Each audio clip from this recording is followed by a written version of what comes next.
నమస్తే, హెచ్ఎంటీవీ శంఖారావం కార్యక్రమానికి స్వాగతం. నేను రమణ.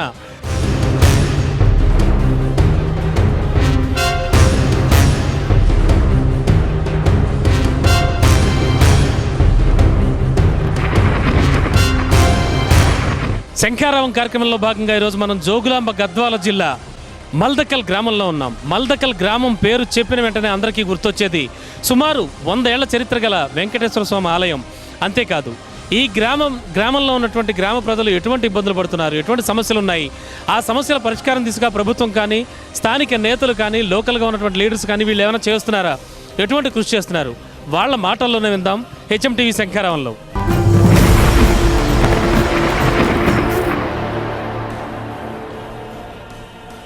మల్దకల్ గ్రామ ప్రజల సమస్యలన్నీ కూడా విన్నాం.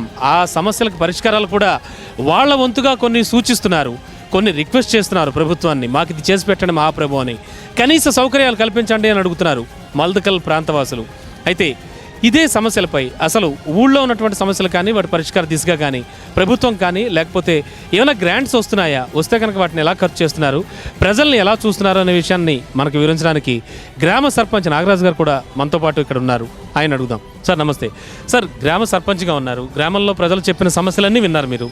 అంటే ఈ సమస్యల పరిష్కార దిశగా ఏమైనా కృషి జరుగుతూ ఉందా, ఎందుకని ఇంత సమస్యలతో ఉన్నారు అనుకుంటున్నారు?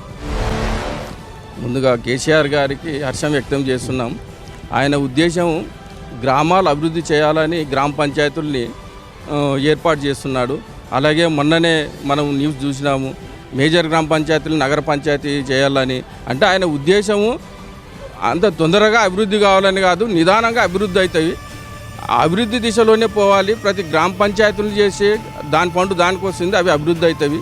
తర్వాత ఈ మేజర్ గ్రామ పంచాయతీ ఉంది, దాన్ని నగర పంచాయతీగా చేస్తే దీనికి ఫండ్స్ వస్తాయి, అభివృద్ధి అవుతుందని ఆయన ఉద్దేశం. ఆయనకు ముందుగా నేను గ్రామ సర్పంచ్గా హర్షం వ్యక్తం చేస్తున్నాను నేను.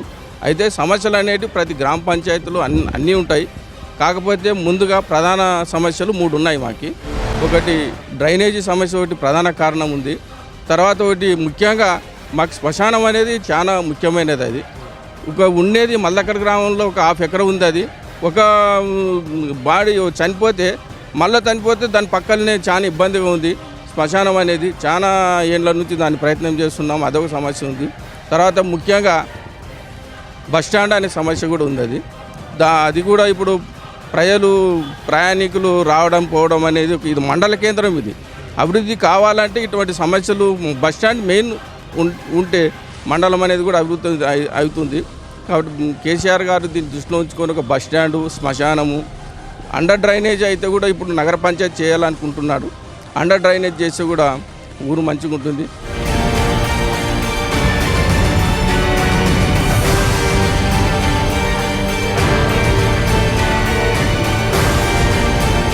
అంటే ప్రభుత్వ పథకాలు ఏవి కూడా ప్రజలు, మీరు వాళ్ళ మాటలన్నీ విన్నారు, అంటే ఏమీ అందట్లేదని చెప్తూ ఉన్నారు.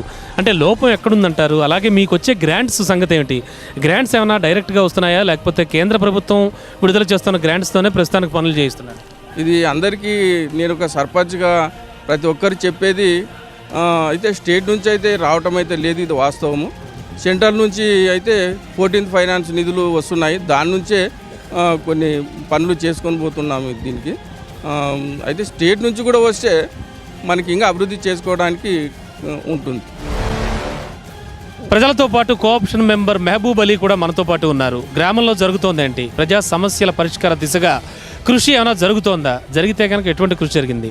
సార్ అలీ గారు, ఇక్కడ ఉన్నటువంటి ప్రజలు ఎదుర్కొంటున్న ప్రధాన సమస్యలు ఏంటి? అలాగే ప్రభుత్వం కూడా చాలా పథకాలు ప్రవేశపెట్టింది, చాలామందికి ఆ పథకాల గురించి కనీసం అవగాహన కూడా లేదు. ఏం జరుగుతోంది, సమస్యల పరిష్కారానికి ఏ దిశగా కృషి చేస్తుంది?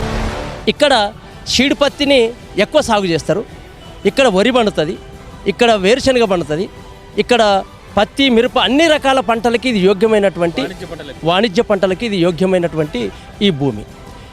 ఇక్కడ ప్రధానంగా కావాల్సింది ఏంటంటే నీళ్లు కావాలి.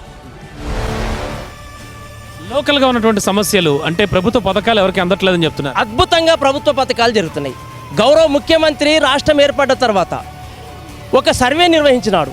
ఆ సర్వే ఆధారంగా ఒక ప్రణాళికాబద్ధంగా దీర్ఘకాలిక సమస్యల పరిష్కారం కోసం ఒక ప్రణాళికాబద్ధంగా ఈ రాష్ట్ర ప్రభుత్వం ముందుకెళ్తుంది.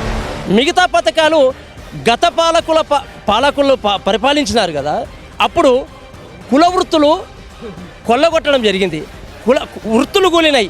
ఉపాధి పోయింది, మరి వాళ్ళు బజార్న పడినారు. ఈరోజు ఆ వృత్తులను కాపాడడానికి ఇలా గొర్రెలు ఇస్తున్నాం, ఇలా బర్రెలు ఇస్తున్నారు. ఈ ప్రభుత్వం గొర్రెలు ఇస్తుంది, బర్రెలు ఇస్తుంది, పందులు ఇస్తుంది, చేపలు వదులుతున్నా అంటే అన్ని రకాల కులాల వాళ్ళకి ఈరోజు ప్రాధాన్యత.